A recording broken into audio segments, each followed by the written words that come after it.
Podcast City Network. Listener discretion is advised. You're listening to the Everett Lee Show.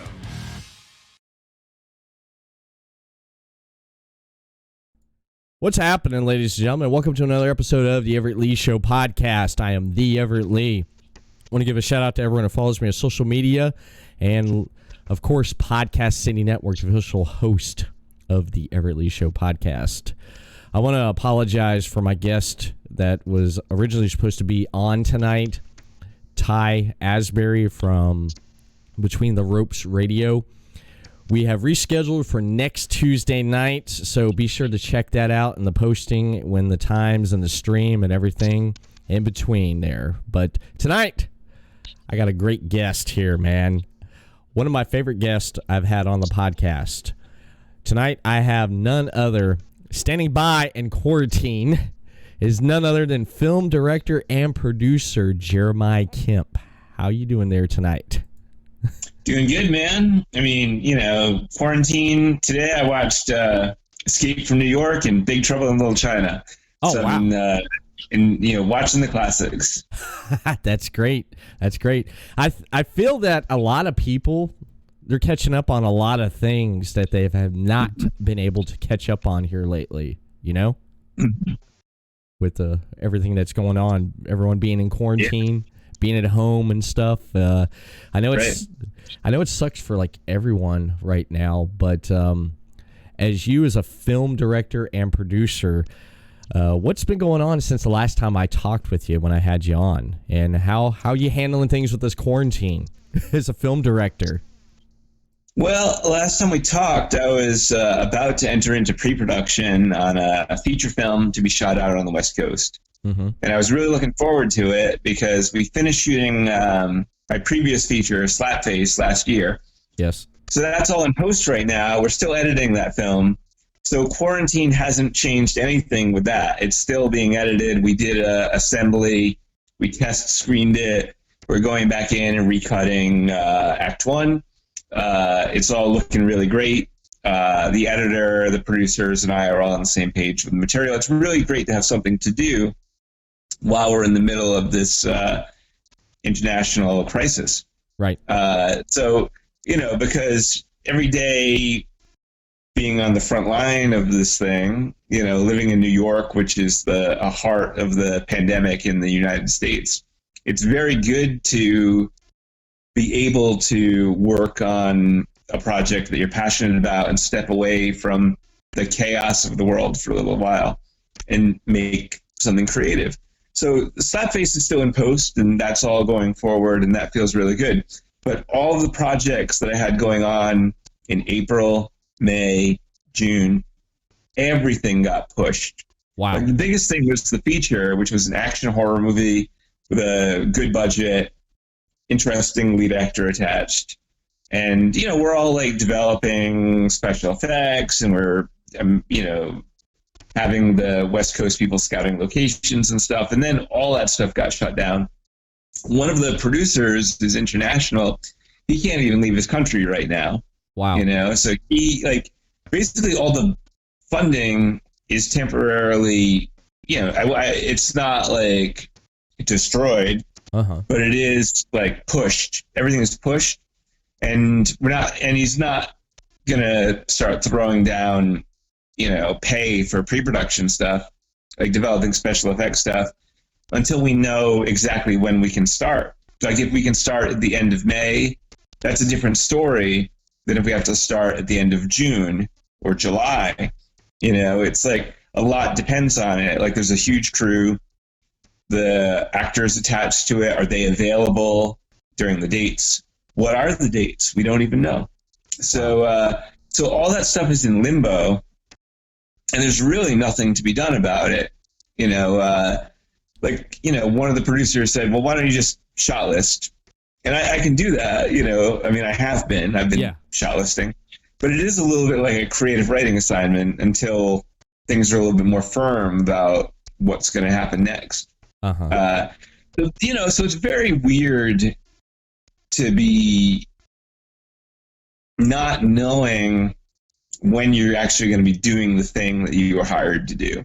And, you know, like making a movie in the grand scheme of things is not as important as facing off an international health crisis. You know, it's like the doctor. I mean, a friend of mine, I have this friend, she's an actress. She's 21 years old, 22, really young person.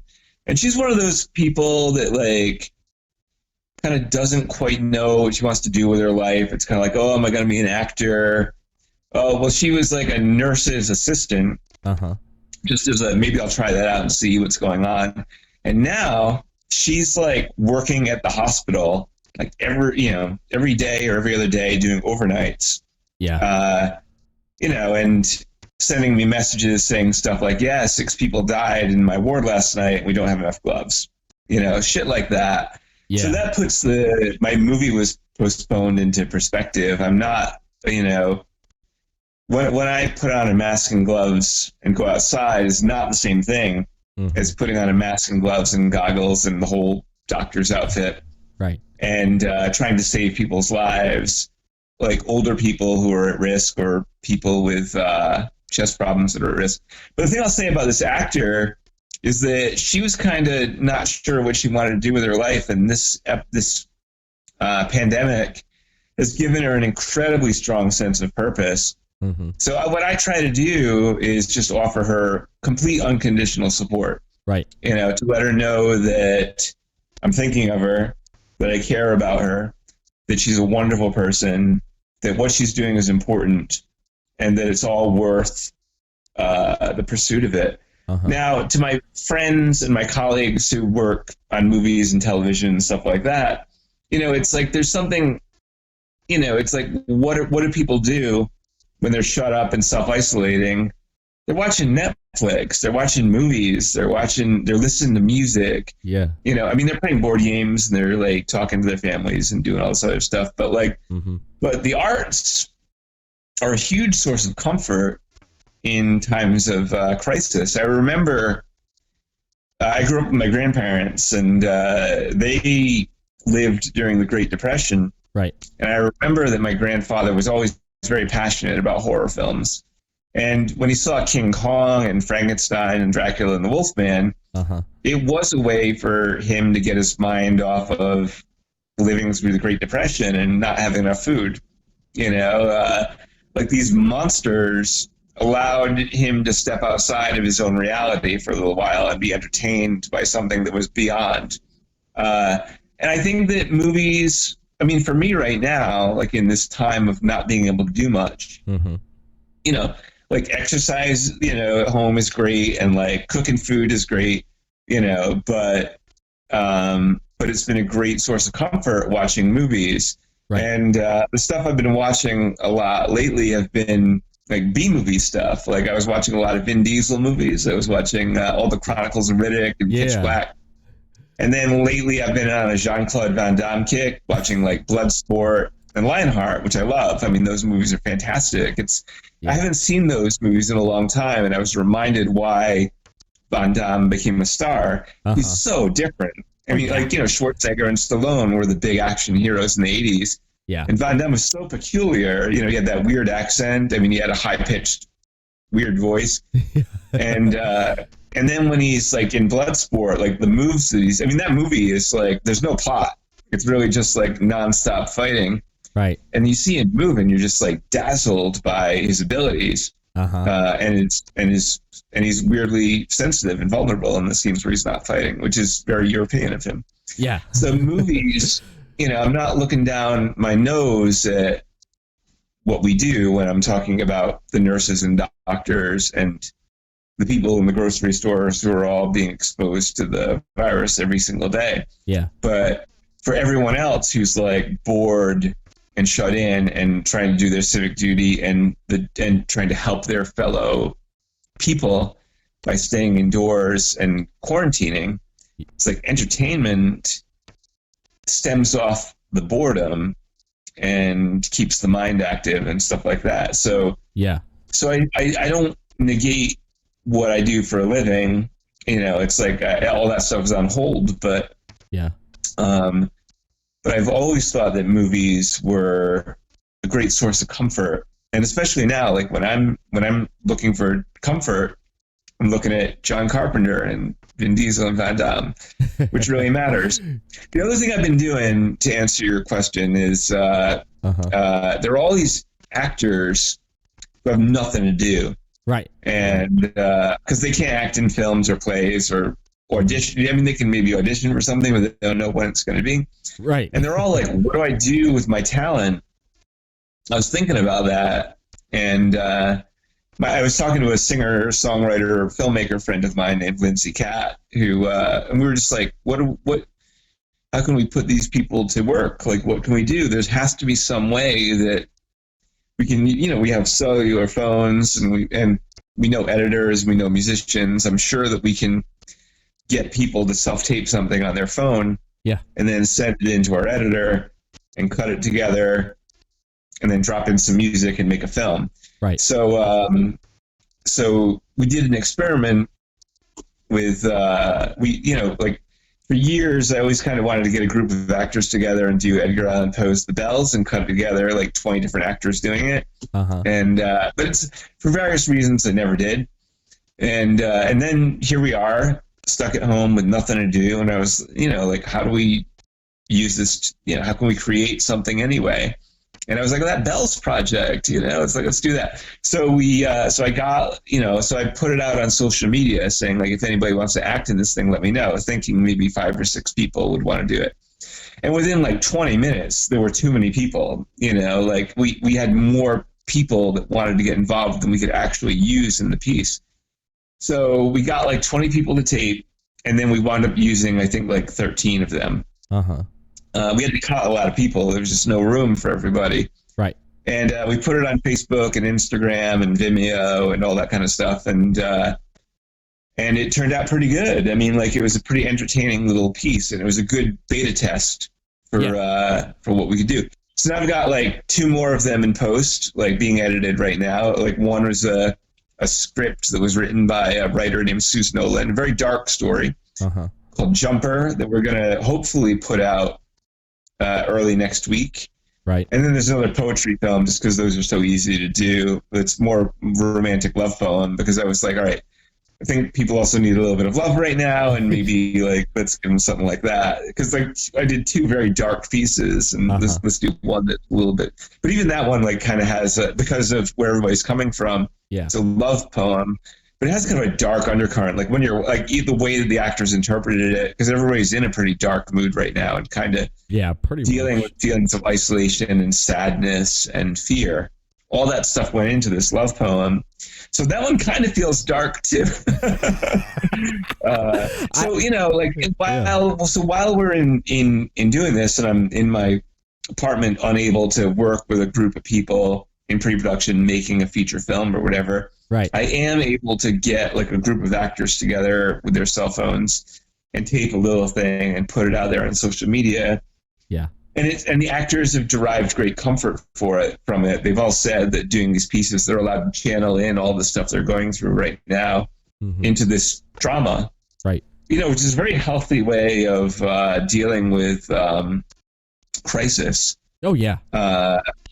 We're all dealing with a lot of internal shit right now. This is stuff where, like, as we go through our day, we go through a wave of emotions all over the place. I know I myself, I might wake up in the morning and be in a phenomenal mood and be like, today I'm going to do also. And then like, I might hit thresholds of boredom and sadness and anger. Yeah. And then I might fall back into being excited again about working on this stuff, working creatively.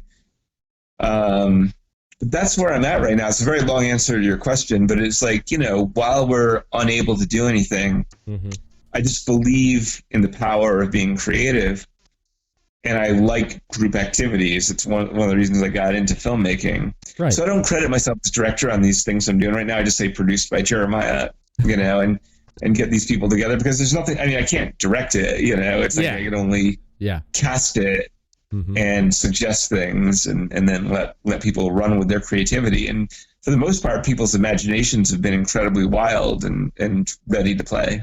Yeah. Yeah. Wow. You sound like you've been really busy, which is great. And I think I agree with everything that you said right there, because I feel that with everything going on, people trying to occupy their time, and there's stuff that they can find and discover which they probably didn't know was out there, or they had time to actually go back, like yourself, go back and watch Jean-Claude Van Damme movies and Vin Diesel. I remember you posting up you watched the Pitch Black, the Chronicles of Riddick. Oh, yeah, Pitch Black is so good. Yo, yeah, Pitch Black, man. When I first heard about that movie coming out back in 1999 or 2000, I said to myself, "Hey, yeah, 2000, yeah." Yeah, I said to myself, this movie looks like it's gonna be good. And then of course, at the critics at that time are like, "This movie sucks," and I'm like, "Really?" So I rented it at the local video store back when you still rent movies. Went and bought. Oh right, yeah. Yeah, I rented the VHS of Pitch Black. The cover was like just awesome. So, so good. I took it home, watched it, and I'm sitting there and I'm like, I was amazed by special effects and the story. And I just loved how Vin Diesel's character, just his response to everything. It's like, "Where's Toombs?" "Which half?" It's just great. Oh, the dialogue is so good. Yeah, it's so the dialogue faulty. is so good. Yeah. It is like, I like when he's walking with a group of people in Pitch Black, and he's behind in the one the artist of the French guy drops that bottle of wine, and he picks it up and he introduces himself, and he's like, "Richard B. Riddick, serial killer." It's just I love that stuff, man. I just love that so stuff. good. Yeah. My favorite scene is they're walking through, and Toom says, "How does it look?" And Vin Diesel goes, "Looks clear." And they're about to go, and a monster jumps out of them and then goes away. He's like, I thought you said it was clear." I said it looks clear. "Well, how does it look now?" "Looks clear." I love that. I love the dialogue in that and stuff. It's really good writing. Yeah. The guy who wrote The Fugitive, great writer, David Twohy. Really talented, and Pitch Black was kind of his baby. It was one of his first directing jobs. Really great. Yeah. I loved how that it was shot, just with the special effects, and just how they did things, and you had those pop out moments and stuff, and just the actors were great, man. The actors were great cats. And one of the things that Vin Diesel and the character John, John, that's great. They're both in the Fast and Furious franchise, because the character John played the villain in Too Fast, Too Furious. Remember that? Oh, that's right. Yeah. Oh, you're absolutely right. Yeah. Yeah, that's right. John's the villain. I forgot about that. Yeah, John's the villain. Yeah, he played the villain in Too Fast, Too Furious, and of course Vin Diesel's been not in it. Yeah, he wasn't in it. That's the only one out of all like 8 films or 9 films that they have that he's not been in, was that one there.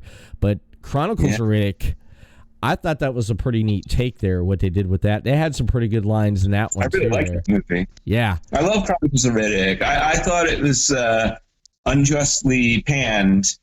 I thought it was a great space opera with a great, amazing cast. Carl Urban from Dredd, and Tandy Newton from Westworld, an amazing cast.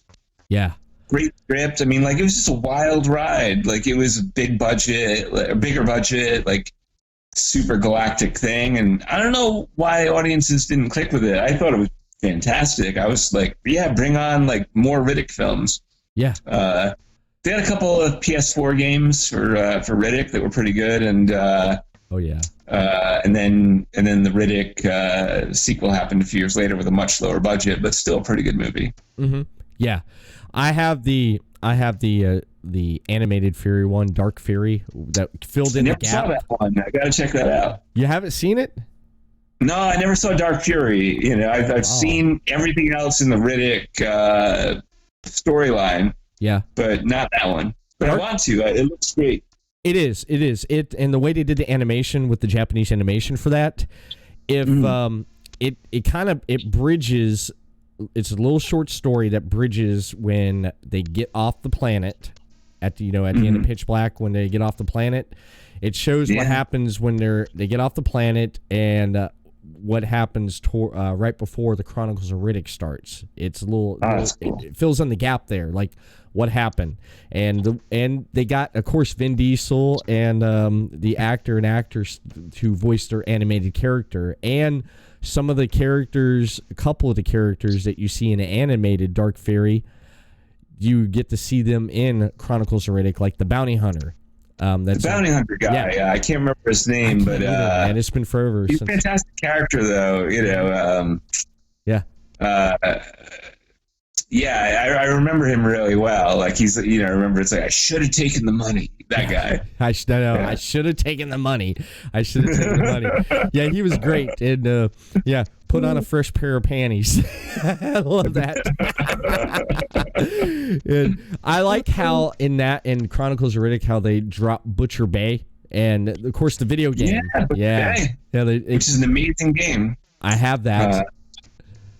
That's and those games were really well cast too. And one of them, Ron Perlman shows up, and the other one, Lance Henriksen shows up as a voice. It's really surprisingly well cast for one of these games, which is really cool. Yeah, it surprised me because I know Butcher Bay first came out on the Xbox One. That's right. And then it was out there for a while. Then PlayStation got a hold of it. Sony did, and put out Escape from Butcher Bay and I forget the other one. Yeah, the other one. So I have that. Yeah, Dark Athena, I think it was Dark called. Athena, yeah. Great. I have both of those for the PS3, and I played the hell out of them. I liked sneaking up behind people and just taking them and just dragging them into the shadows, man. That stuff was great, man. You could creep around, it was that stealth game. And it took some time to do it, too, because I was trying to, on one of the levels, you had to get a trophy where if you got an achievement, the trophy for like not getting seen or doing anything, which was real hard. Right. I spent hours trying to do that, and I finally ended up doing that. But I love that trilogy. I love that franchise there with what they did. Yeah, I know that Vin Diesel loves it too. No, he keeps trying to make more of them. I mean, I know that they have their cult audience, and including us. I would love to see more Riddick films. I know that he keeps trying to branch out. I guess he's got that Witch Hunter series right now, which I haven't seen yet. He wants to do more of those. So I don't know. I mean, I think Vin Diesel's heart is totally in the right place with these kind of films. I think he loves cool, interesting, weird genre films, and it's tough because like some of these movies, like the audience doesn't catch up with them until many years later. Yeah. Like John Carpenter's The Thing was a box office failure in 1982, and now everybody regards it as a classic, which it is. Yeah. And I mean, I do think that these Riddick movies, I hope that they are regarded someday as these wonderful, fantastic B-movie offerings because I think they're great. Mm-hmm. Anyway, I mean, I really applaud Vin Diesel for trying to push the envelope continually and trying to find new ways of telling these stories. Yeah, and of course everyone's guilty pleasure, of course, is the Fast and Furious. I mean, no one, go to guilty pleasure. Yeah, it is.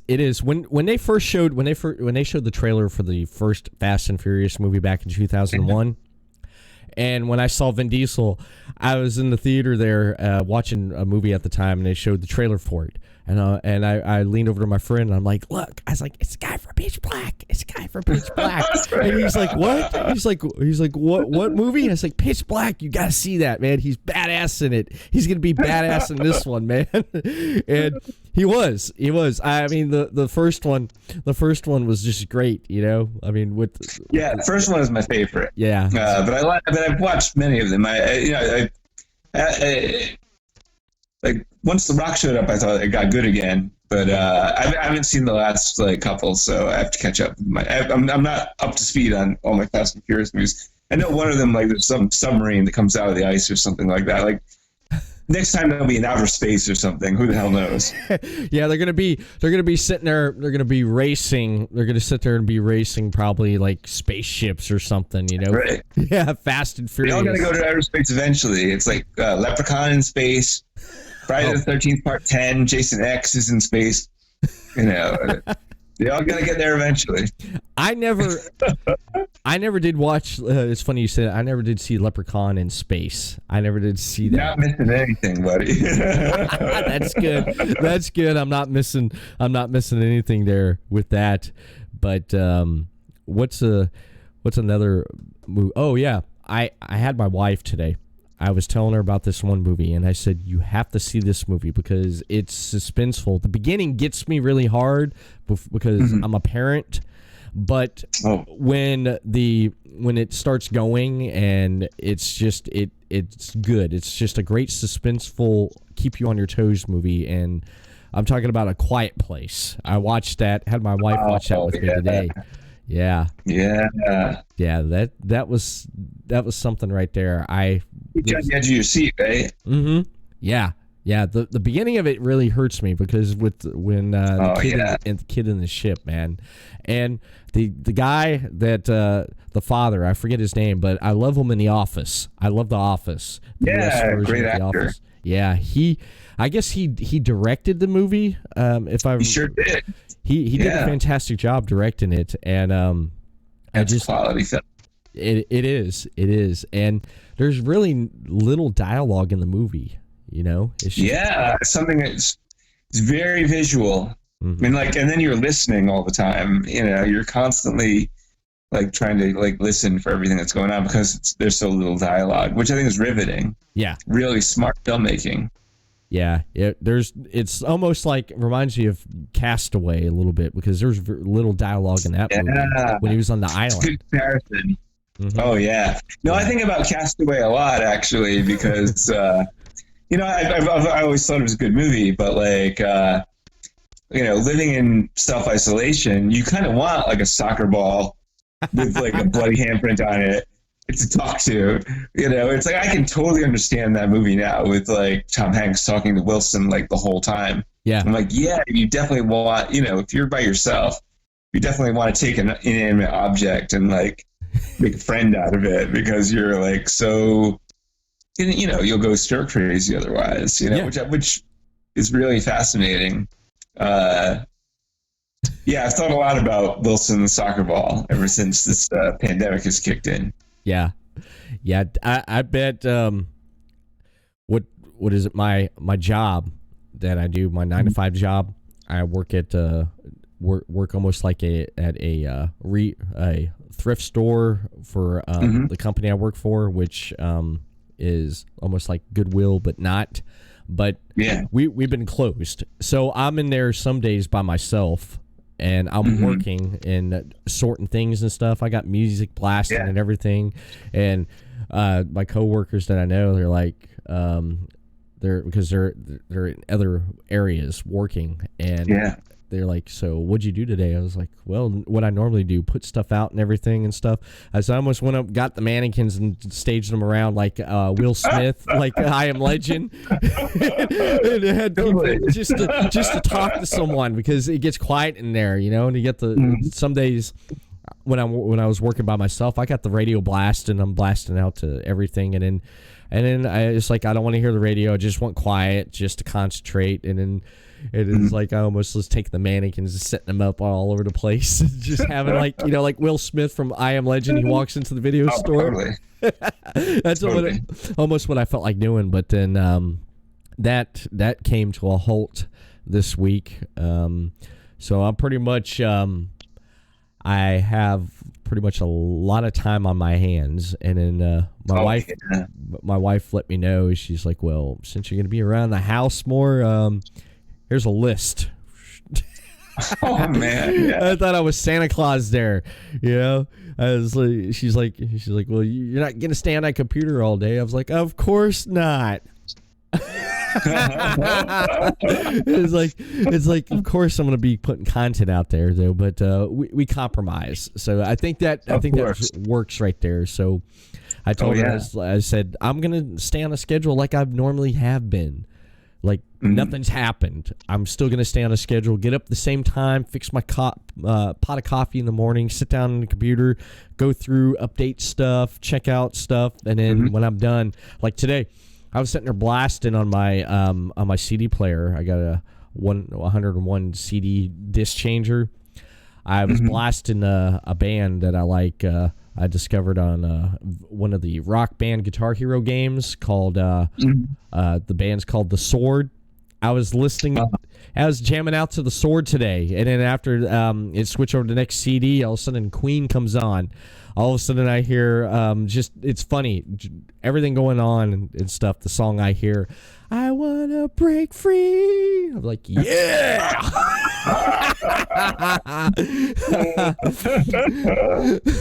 I was telling people, I said a lot of people when I blast out my music on Sundays and just crank it. My neighbors love the music so much that they throw a brick through my window so they can hear it even better. Oh man! But I'll tell you one thing I've come across. I have Pluto TV. You ever heard of Pluto TV? Heard of it? Yeah. It's they got like certain channels for different genre of stuff. And they had one MTV channel called The Guy Code. It's mostly the like guy stuff for MTV. Well, here sometimes late at night they play a whole marathon of Beavis and Butthead. So I've been watching this week. I've been binge watching a lot of episodes of Beavis and Butthead, man. That because I grew up. Oh man, well, dude, that's pretty cool stuff. No, I always thought they were really great. Yeah. They get under your skin in a good way. I love Beavis and Butthead. I think they're hilarious. Yeah, Queen reminds me. I just watched, I guess it was a week ago. I watched Highlander 1 and 2 again, and I'd forgotten that Queen did the soundtrack. And then I'm watching the movie, and it's like, how does it get any better than this? The movie opens with professional wrestling. Yes, my favorite. And then a couple minutes later, these two guys are sword fighting in a parking garage with the sprinklers going.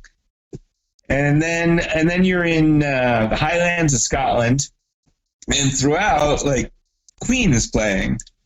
And you're like, how does it get any better than this? Highlander is fantastic. And I was like, well, let me revisit Highlander 2. And things go right down the shitter immediately with that one. I mean, it's like you just wonder what pre-production was like on Highlander 2. It's like, well, the story is just in shambles. It's like Sean Connery somehow is back. Yeah. Even though his character got killed off hundreds of years ago. And they're aliens now or some shit like that. I don't know. It makes no sense. Yeah, it made no sense. The way I look at Highlander 2, Jeremiah, is that it's the redheaded stepchild of the movies that you know it's there, but you don't acknowledge it. You know it's there. Yeah, I acknowledged it, and that was my first mistake. Now I haven't seen that movie since I saw it in the theater when it came out, and I remember hating it because we all my friends and I were all excited. We're like, Highlander 2. We all loved the first one. Yeah, and we hated it. And this is the second time I've seen that movie. I was like, how bad could it be? It's oh man, it's a real turkey. Yeah. But not even the Queen songs can save Highlander 2. No. No. Freddie Mercury can't save it with his amazing vocals. He can't do it. No, man. He can't do it. He can't do it. It was like anyone who's collected the movies, you know they have Highlander 2 just because to make the set. It's one of those, it's like, okay, you got the whole set and you got Highlander 2 kind of in the back, right there. And it's like, is it Highlander 2? No, that's not. Because I have all 5 movies. I have all 5 of them. A lot of people don't know that's not, if they have not kept up with the franchise, is they did make a 5th one that had from the TV show Adrian Paul. That guy, yeah. Adrian Paul, yeah. Mm-hmm. They had one with him and Christopher Lambert in it. Was that number 4 or 5? I'm not even sure. I saw that one. Yeah, but, it was number 4. Number 4, In-Game, Highlander In-Game. It had Adrian Paul and Christopher, both Christopher Lambert in it. But you know what? Out of that franchise, since you brought up Highlander, what gets me is that the villain in the first one, the Kurgan, Clancy Brown. Clancy Brown. He's the voice of Mr. Krabs on SpongeBob. What? Oh my God, I did not know that. Yeah, that's incredible. Yeah, that's what gets me. That's what gets me. That gets me. That's incredible. Yeah. And I had no idea. You didn't know he was Mr. Krabs? No, I didn't. No, I know he does a lot of voice work, but I didn't know he was on SpongeBob. That's amazing. Yeah, he's he's freaking Mr. Krabs. And when I heard he was Mr. Krabs, and I'm sitting there, I'm like, really, this guy? Are you freaking kidding me? Are you fucking kidding me? Oh my God. Kurgan is the voice of Mr. Krabs because that blows my mind. Yeah, what's funny is I'm waiting on like an episode of SpongeBob where this like SpongeBob comes up, Mr. Krabs, I got a Krabby Patty or Mr. Krabs. Something happens, and all of a sudden he's like, like the line. My favorite line in Highlander, the first one, is when the prostitute walks in his room. I'm Candy, and he's like, of course you are. Oh yeah. Yeah, he's so great in the Highlander. Oh, he's man. Terrific. He's been in a lot of movies. Shawshank Redemption. Shawshank and Starship Troopers. Yeah. So many movies. I know. No, that dude has an amazing career. Yeah, he's yeah. Yeah, he's done a lot of movies, man. I love all the stuff that he's been in and what he's done. But the Highlander, that's gonna make me want to go back and visit that. Have you? Holds up. Highlander 1 holds up ridiculously well. Mm-hmm. Super entertaining movie. Mm-hmm. And weird. I mean, there's nothing else like it. Yeah. There's something else like it out there. What about the third one? Did you like that one there? I should revisit that. I saw it in a long time ago, and I remember liking it, but it's been like a million years. So now that I have time on my hands, mm-hmm. No, I was thinking I should revisit Highlander 3, where I think Mario Van Peebles is in it. Yeah, he's the villain. As one of the So, from New Jack City. Yep. So yeah, I gotta see it. It's been a long time. Mm-hmm. Yeah, there's some stuff I want to go back and look at. I have a bookcase that has like a bunch of movies on it and stuff. And here recently, I picked up like this big box set of like American gangster films. It has everything from Scarface to Carlito's Way to what do you call it? The one movie with Johnny Depp and Christian Johnny Brasco. Yeah, I think that's in it. Donnie Brasco's in it. It's a whole like American gangster box. Oh set. No, I know what you're talking about. Public Enemies. Public Enemies. There you go. Yeah. It's like the gangster movies and stuff. I mean, mm-hmm. I didn't see. Believe it or not, I did not see Scarface until I was about. I'm 41. I didn't see Scarface until I was about 29. Oh wow, man! I was 29 years old. My little brother, my younger brother, younger than me, had the movie, and he's like, "You ever seen Scarface?" I was like, "No," because he had the poster. She's like, "We gotta watch it." So I sat down and watched it with them. I'm like, "This is great." Al Pacino, man, is so great, and Al Pacino on fire. Yeah. I remember there were many years where like I'd be working with film crews and they'd all be quoting Scarface. The Grip Electric guys would be laying out cable and plugging in lights and just quoting Scarface. Say hello to my little friend and all that other stuff. Yeah. That's amazing. And then it was Michelle Pfeiffer's first Michelle Pfeiffer, film, man. Yeah, she was young in that movie too, man. but she had a pretty good career, with having Catwoman. I mean, she brought a new different meaning to leather when I watched Batman Returns. I had to say that. Yeah, she brought she brought a different meaning to leather when I saw not Scarface, but Batman Returns, and that's a while back ago. I went back and watched the Christopher Nolan Batman's Batman Begins, Dark Knight, Knight Rises, just to watch, and I enjoyed them. But I like to go back and watch the classics, though. I love the classics. I love those. Yeah. It don't get better than that, man.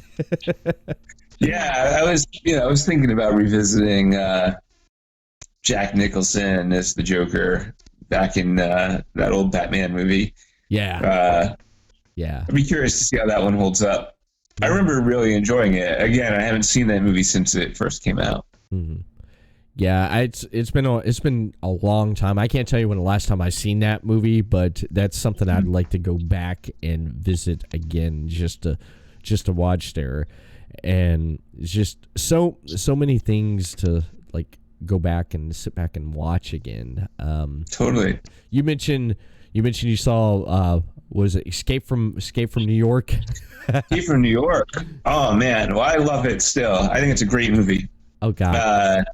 It's really good because Snake Plissken is not white as snow. He's a pretty dark protagonist, which is really great. Like he doesn't give a fuck. It's like the only reason he's doing it is because he wants to survive. Really, it's like they inject him with the stuff. They're like, if you there's no way you're going to get out of this, Plissken. If you try to escape, your arteries will explode or whatever. So, Kurt Russell is kind of surly throughout the entire movie, which is kind of refreshing. Yeah. Definitely like a Riddick type of character where he's not like a great guy or anything, but he's like so badass and so cool. And like the cast in that movie is really great. You got Harry Dean Stanton and Lee Van Cleef and Isaac Hayes playing the Duke of New York. It's really cool cast. And the locations are really good. They filmed, I guess it was in, I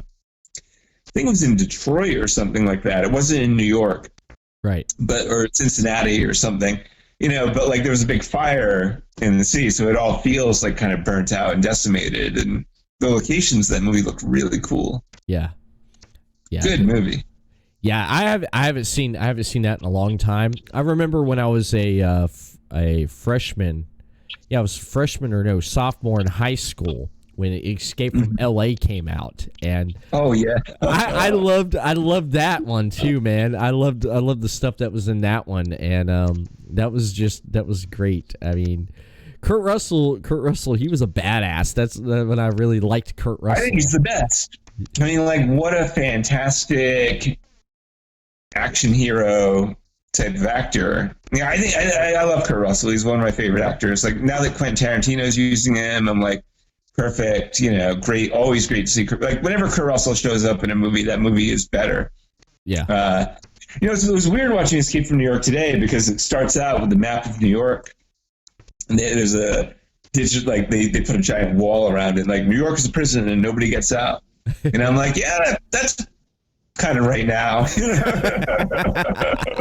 I mean, like people can leave New York right now, but they apparently they have to be in quarantine. They have to be isolated in quarantine for 2 weeks. Mm-hmm. So the minute that somebody leaves New York, they gotta be shut in for a while.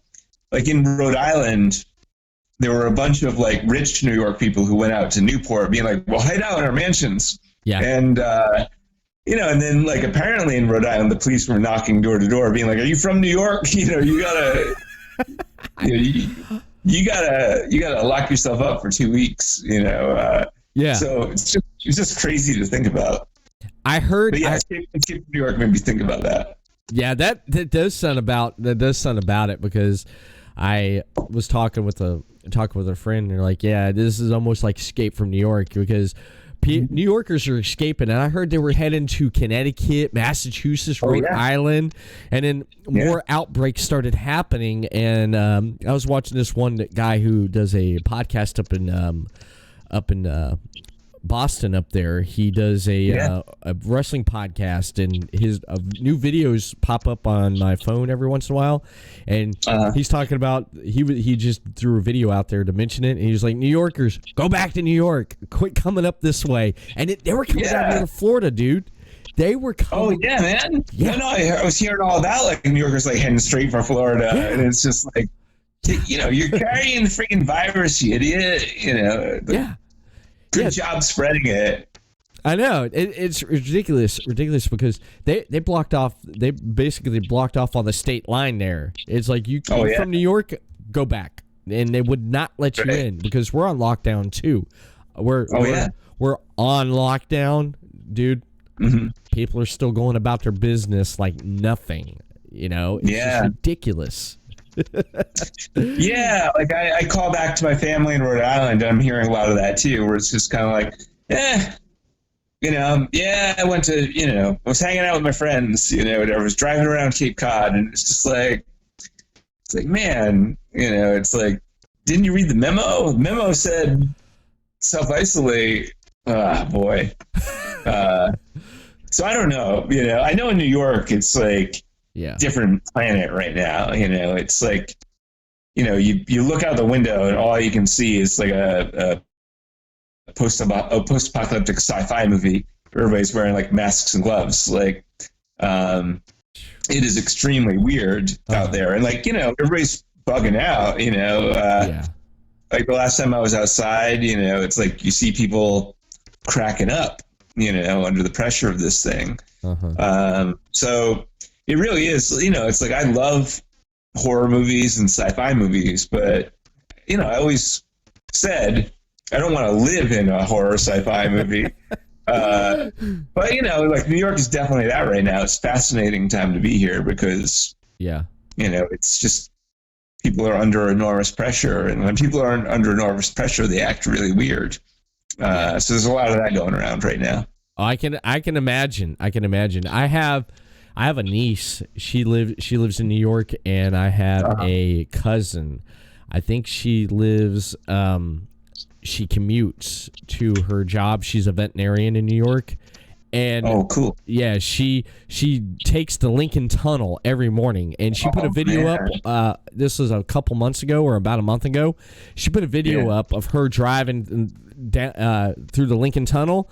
She said, "This is the quickest I've ever been through here at this time of the day." I was like, "Are you kidding me, man?" Yeah, I couldn't believe it. I couldn't believe it. I was like, "Wow, that's amazing. That's crazy, man. That's crazy." No, it's surreal. It feels very 28 Days Later to look at Times Square and see it empty, empty of people.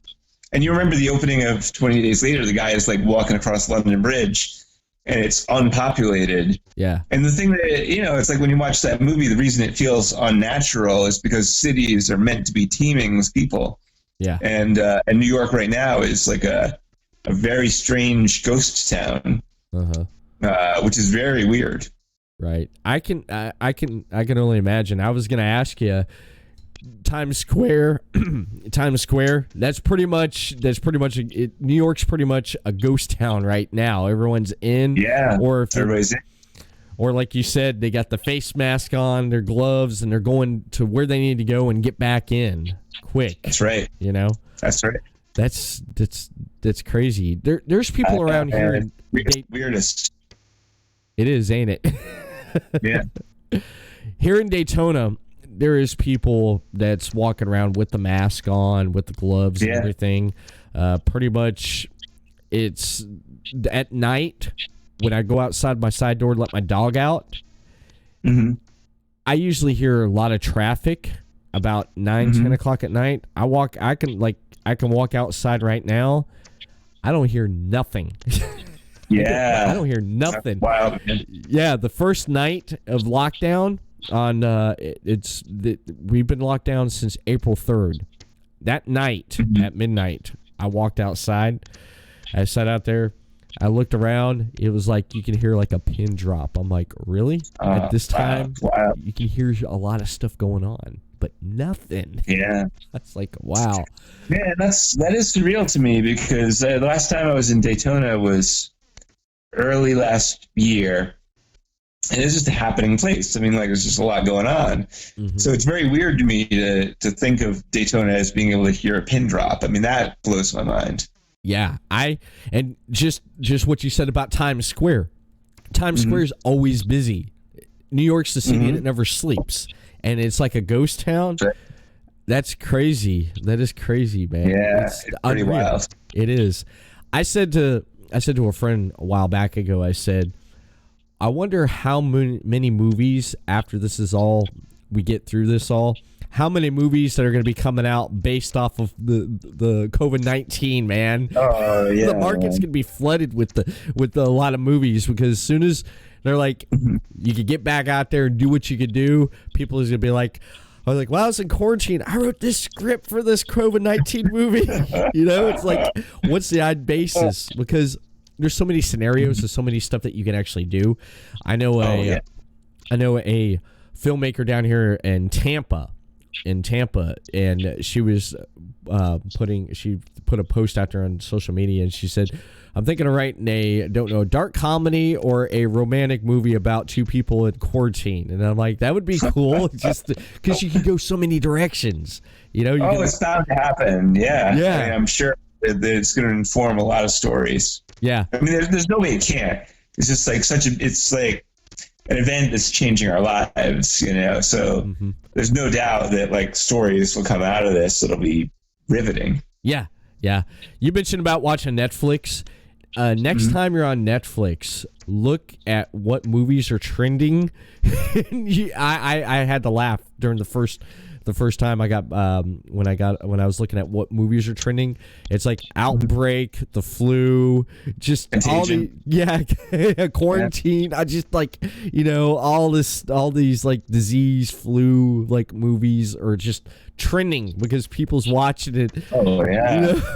They're sitting at home watching this, and then they turn on the news, and that even makes it worse. So they're like, oh yeah.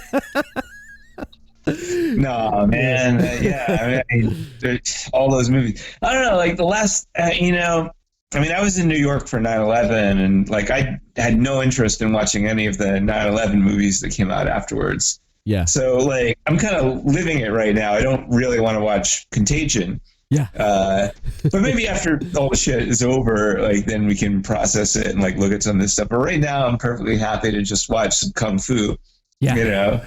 And some aliens and shit. Yeah. Yeah. But I totally agree with you that like there will be so many.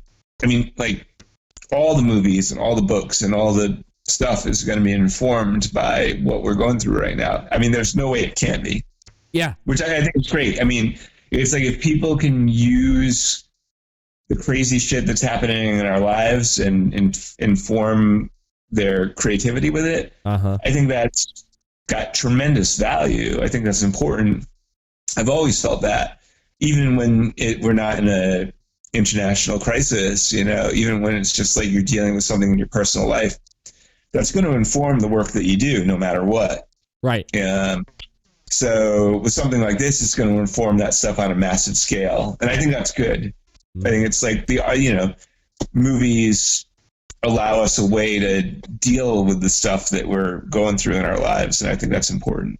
It is. It is. Like A Quiet Place is a movie that I'd be totally into watching right now. I mean, when people watch A Quiet Place Part 2, they're going to be watching it having experienced coronavirus. I'm sure it'll change the way that they look at that movie even. Yeah. Yeah, because that movie actually, I think it was supposed to come out last month, and they pushed the release. They pushed it ahead with a lot of releases. But one of the things I thought was great was when everything started going bad with, I don't even know if I should use that word, when everything started going and turning like it is. Yeah. What was it? Disney Plus went ahead and put Frozen 2 on. They're like, yeah, we're supposed to release this next week, but let's go ahead. We're going to release it this week, to give someone to watch. And then That movie with I forget her name. She played Peggy Olson on the show Mad Men. That movie Invisible Man. Invisible Man. I haven't seen it yet. I haven't seen it. Great. Yeah, it looks great. Yeah, man, that trailer looks freaking awesome, and she's a great actress. Great actress. Yeah, she's a great actress, and that movie was supposed to come out, and they went ahead and just released it on demand. They're like, it's not even going to theaters. Here you go. We're putting it on demand for you because of of everything, the pandemic, and I believe Pixar had another movie that ended up just going straight to it. I think so. Yeah.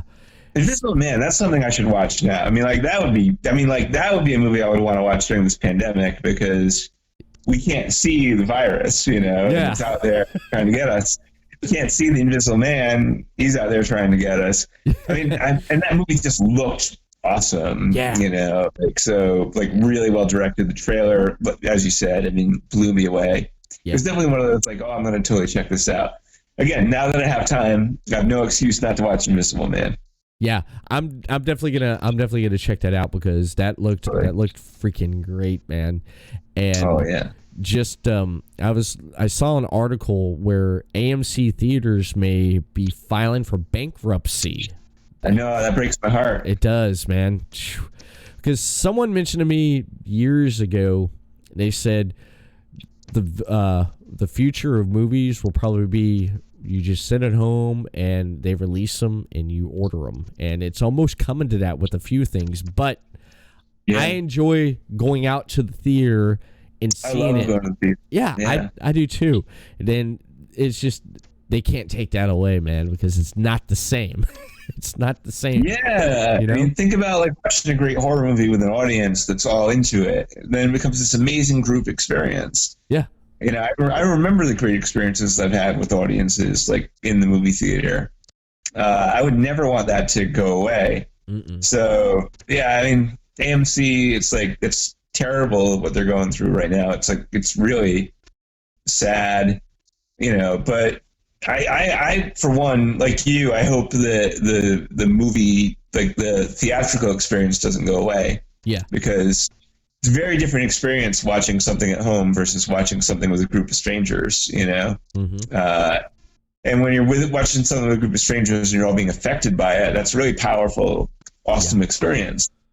And then seeing something on a big, gigantic screen, you got big plasma TVs right now, but it's not the same thing as seeing something so large in front of you, which is kind of epic, Yeah. I hope for the best with that stuff and hope that when we're on the other side of this thing, there's still the theatrical option, for a way of seeing a movie. Yeah. Yeah. I love that experience because nothing takes that away. Because that's right. When you have that experience and you're in a crowd and you get the laugh, especially with comedies. When I was a kid, I went and seen the first 2 Home Alone movies in the theater. I remember going back and seeing the first one and the second one, I believe, a couple times. But both times I went to see first and the second one, the theater was packed and everyone was laughing and just enjoying the movie with just everything that was going on in that movie, and you got to experience that, and it felt great. And with the experience something with a live audience is something that it's very special. And if with AMC, I was like, really? I was like, this sucks. It's almost like Blockbuster going away, man. It's like Blockbuster again. Yeah. I hope AMC hangs in there, but it is tough. I can only imagine how fucking terrible it is for them right now. The financial hit that they're taking. Mm-hmm. Yeah, they're taking a hit, and I hope they get through it. I do. I hope they get through it, and I hope everybody else with everything that's going on in the country. I mean, with sporting events, same thing. No crowds. Wrestling, I'm a big wrestling fan. Watching a WWE Monday Night Raw and Friday Night SmackDown with no crowd is just those performers feed off the crowd. And I was talking to friends of mine who watch wrestling, and they were saying how weird it was. Yeah. How completely unnatural it is to like have these just yeah. I mean, I can't imagine watching professional wrestling without an audience. It's just like the audience is like 90% of. I mean, you realize that the audience is 90% of it, and like they're playing to all their energy comes from the crowd, and they're playing their personas to the crowd. Yeah. Without the crowd, it's just like it's nothing. Like nothing. Yeah. It's nothing. But a lot of the talent that's in WWE right now were at one point were in the independent wrestling circuit. And a lot of times when they were starting out, they maybe did a show where they had probably like 10 or 20 people. And wow, okay. And you can tell which ones that know how to perform and put on a match and pretend, I got a crowd here watching me. And compared to like other ones that have not went through that, and it's hard for them. But it's weird, man. It's just weird. Yeah. I'm sitting there. It's like, where's the crowd? Because I want to hear the boo. Yeah. Oh right. Yeah. You know? It's like you don't want to hear that. It's like I'm not going to sit here at home with my own voice thing. You know, like a crowd. But a lot of people are finding ways to pass time, whether, like you said, with music, movies, or we talked about video games, or just they're doing something. And I would say just you got to keep your mind busy, and you can always find something. And like you mentioned, you can find a way to bring something out creative. And you sent me earlier today the video of the Edgar Allan Poe with the actors and actresses reading it, the bells. I loved it. You saw what I wrote. I was like, wow, moving, and it felt powerful at points, man. It was cool, man. It was great. I enjoyed it, and I checked out a bunch of books in high school of Edgar Allan Poe. I loved it. Oh yeah, I loved reading his. I loved reading his. Yeah, creepy as hell. Yeah, creepy, but very, very creative with his writing and his poems. I love that. Robert Frost. I loved a lot of his poems too back in high school. Yeah, I remember. My grandfather used to like reading Robert Frost poems, and we had all these like woods and trails and paths behind the house and everything like that. And Robert Frost always reminded me of where I grew up. It always just kind of reminded me of the woods behind the house, and like walking around out there and stuff like that. So when I think of Robert Frost, I think about where I grew up, which is kind of cool. Yeah, I had to do a book report one time in high school, and I decided to do it on a book of poetry from Robert Frost. And I ended up getting I remember I got the grade. I don't know what I wrote about though, but I must. Whatever you wrote worked. Yeah, I got a B. I got a B on it. And my reading teacher's like, "So you like Robert Frost?" I'm like, "Yeah." And he's like, "Okay. Are you sure you want to do this? I want a creative approach to this." You got it. And I turned something in, and I remember getting a B. So I did something right. There you go. Yeah, I did something right. Have you found any time to pick up anything to like go through and read? Have you done any reading or on anything? Yeah, let me see now. What was I reading? I was reading a book about slavery from a guy named Frederick Douglass from the 19th century. That was a pretty good read. It was just one of those books that was sitting on my shelf for years. And now that there's nothing to do, I was like, well, I have plenty of time to read the books that are just sitting there right now. Yeah. So I picked up that one and gave it a read. That was really good.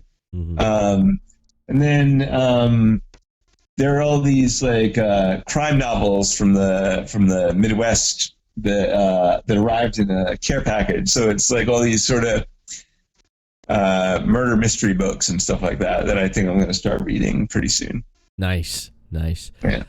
I picked up a while back ago. I picked up about a couple books. I picked up Ready Player One. I picked up the book. Oh, that's a good one. Yeah, I have not read the book. I've seen the movie. I love the movie, but I've not seen. Yeah. I've not read the book yet. And I found I didn't know they had a book based off of it. I saw the movie too, and I loved it. It had Jack Nicholson in it. One Flew Over the Cuckoo's Nest. Oh, that's great too. No, One Flew Over the Cuckoo's. Yeah, two very good books. Yeah, like if you read those back to back, you'll be highly entertained for a while. Ready Player One like puts you into this total sci-fi world. Yeah. And One Flew Over the Cuckoo's Nest is just a great story. You know, like it's a really moving story. I mean, the ending of that one always gets me. It's really haunting. Yeah. Yeah. The movie, I remember the movie watching that, and I love Jack Nicholson's performance in it. And just, so good. It is so good, man. And I didn't know they made a book, and I found the book, and I was like, really? And the book's like this thick, and I picked it up, and I'm trying to I picked up another book too, which I saw the movie. It was done by one of my favorite directors, David Fincher. You probably know which one when I mention it. Fight Club. Not. I mean, that's my favorite. Yeah, that's my favorite movie of all time. I have the book. That's one of my favorite movies David Fincher directed and did. Girl with the Dragon Tattoo. Oh shit! I've never read that book. I saw the film. I saw the film. The film is dark and gritty, and I was like, man, dark and gritty and all fucked up. Oh, but there's like three books. There's like three books or something, you know. So once you read Dragon Tattoo, you can just keep going into the darkness, you know. Like those books are pretty fucked up, I hear. I heard. So I decided to take a stab at it, and I picked up The Girl with the Dragon Tattoo. I think it's the girl who played with fire and the girl who kicked the hornet's nest. Those are the next two in the trilogy, which I just found the first one. But I loved how David Fincher. I loved Seven. I loved how he directed Seven, and then when he did Fight Club, just my favorite. The book's a little bit different from the movie. If you've ever read the book, I have read Fight Club, and it's very different.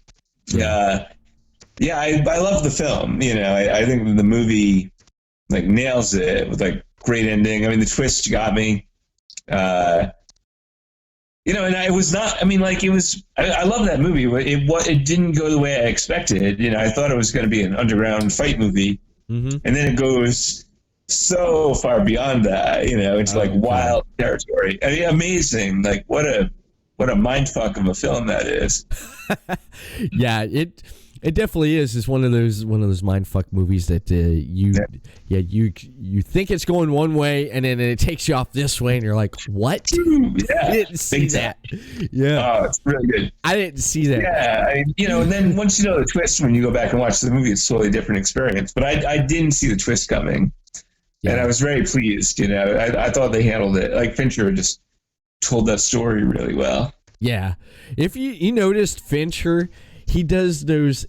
From what I've seen from him, he's done those like just like dark undertone type feel movies and stuff. And it's just he pulls it off so like beautifully, you know. And it's just I don't just how he approaches those type movies, and of course with the big twist and stuff and everything. I mean, when I watched A Girl with the Dragon Tattoo. That was hard for me during that one part when she had the guy there and she's like, just. Oh, it gets rough. Yeah. Oh man, I'm like, holy shit! My wife walked in the room because I borrowed the movie from a friend, so she walks in the room. First, she looks over and she's like, "What the fuck you watching?" I like The Girl with the Dragon Tattoo. She's like, "I thought you were watching some kind of bondage porn film," and she walked out. Oh it gets really dark. Yeah, that scene in particular is so messed up. Oh God, yeah. That part right there gets messed up there. But talking of Fight Club, Brad Pitt, Edward Norton, Meatloaf, just a great cast there.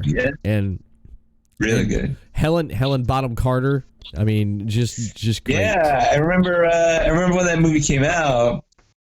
I hadn't seen Helena Bonham Carter doing anything like that. I always thought of her as like,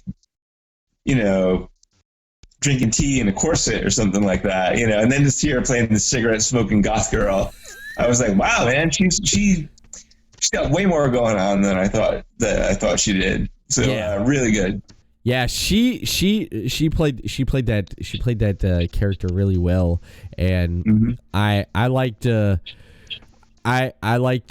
Brad Pitt. I liked him in that. I like it when he went up there and he didn't go get her and stuff. And she's like, "Yeah, I'm gonna kill myself." And she walked up there and she's like, "Who are you?" And then she takes her out of the apartment there, and she's all messed up. And the cops are coming. They're like, "Please!" It's like, you have a lot to live for. It's just, I love that scene, how she's getting him out of there, and she's laying up against the wall, and he's sitting there, just he's so like, his just personality is just like so over the top. So, yeah, I love that. I just love those type of movies there with the over the top characters with the dark undertones. It just attracts me to that. I mean, it's just fantastic. But wow, so much going on, and I've been wanting to get you back on here for quite a while here. I wanted to get you back on, and it's good that you're safe, you're quarantined, and you're safe too, man. Yeah, since I got more time on my hands now. Today, my wife said we need to go to the store, or what are we having for dinner? And I was like, well, didn't you say you're gonna fix some pasta tonight? And she's like, well, what about fast? I was like, no. She looked at me. She's like, what? I was like, no. I was like, I'm not going out. I said, I'm only going out if I have to grab something, and I'm coming back in. I said, think of me like this. You know how you get the dog in the doghouse outside, and you come out and you give him his breakfast? He'll come out, grab the breakfast, go back in. You don't see him for a few hours, and then when you bring him lunch, he'll come back out, grab the lunch, go back in. I said, that's me. I need something. I'm going to go back out. I'm going to grab it. I'm going to pull it back to my cave. Yeah. And that's where I'm going to stay. When they say you can come out, it's like Groundhog Day, I'm going to come out. Yeah, man. That's basically it. But I got plenty to do here in the house here. I got plenty to do. Like I cleaned my floors today, and I mopped. I do that. Yeah. Well, I do that at least twice a week, and I do it on certain days. And I'm like, you know what? Because my wife's like, what are you gonna do today? I said, like this morning when I woke up, what are you doing? I said, drinking my coffee. I'm gonna update some stuff on Podcasting Network, see what's going on, and then I'm gonna clean the house. And she's like, okay. So, yeah, I did what I said. She took a nap, got up, and she's like, heard you running the vacuum earlier. I was like, yeah. And she's like, the floor looks great. I'm like, thank you.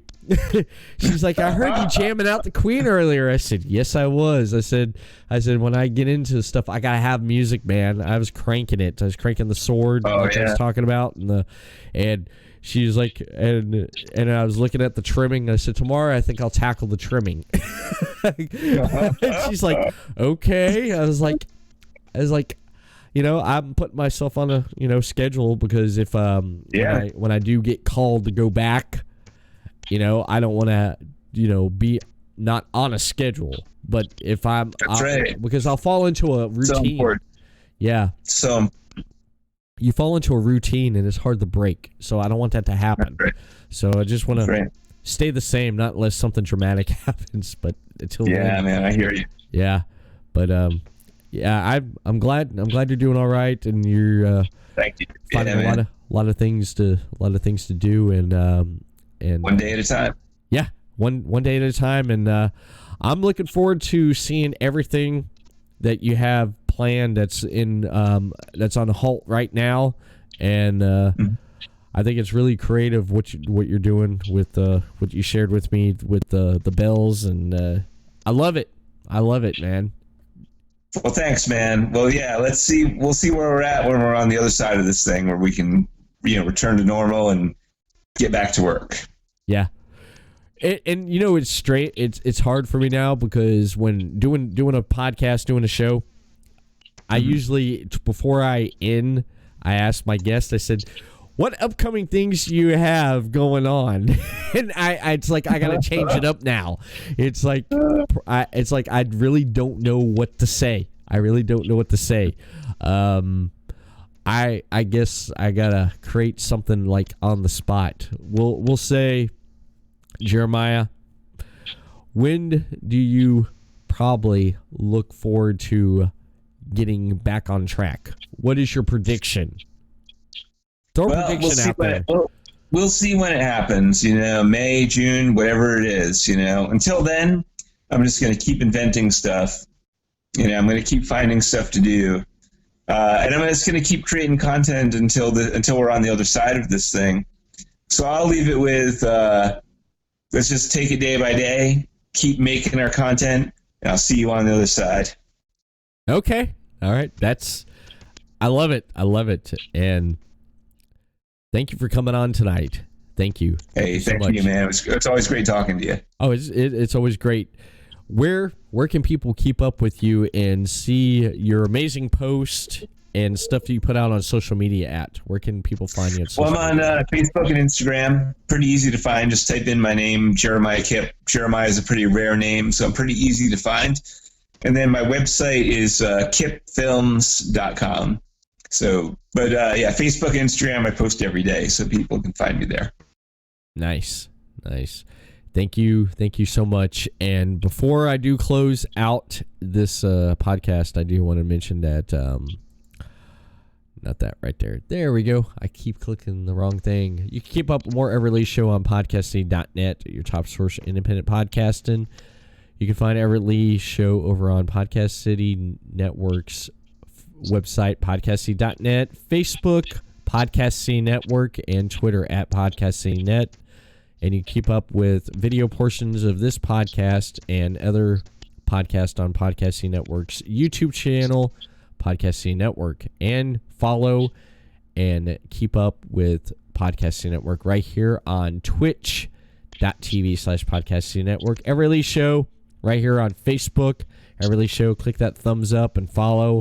Twitter, you can follow me at the Everett_Lee. Instagram, Everett Lee Show, and audio portions of this podcast and previous release podcast over on the YouTube channel for Everett Lee Show, Stitcher Radio, iTunes, and Podbean. And ladies and gentlemen, that is it tonight for the Everett Lee Show.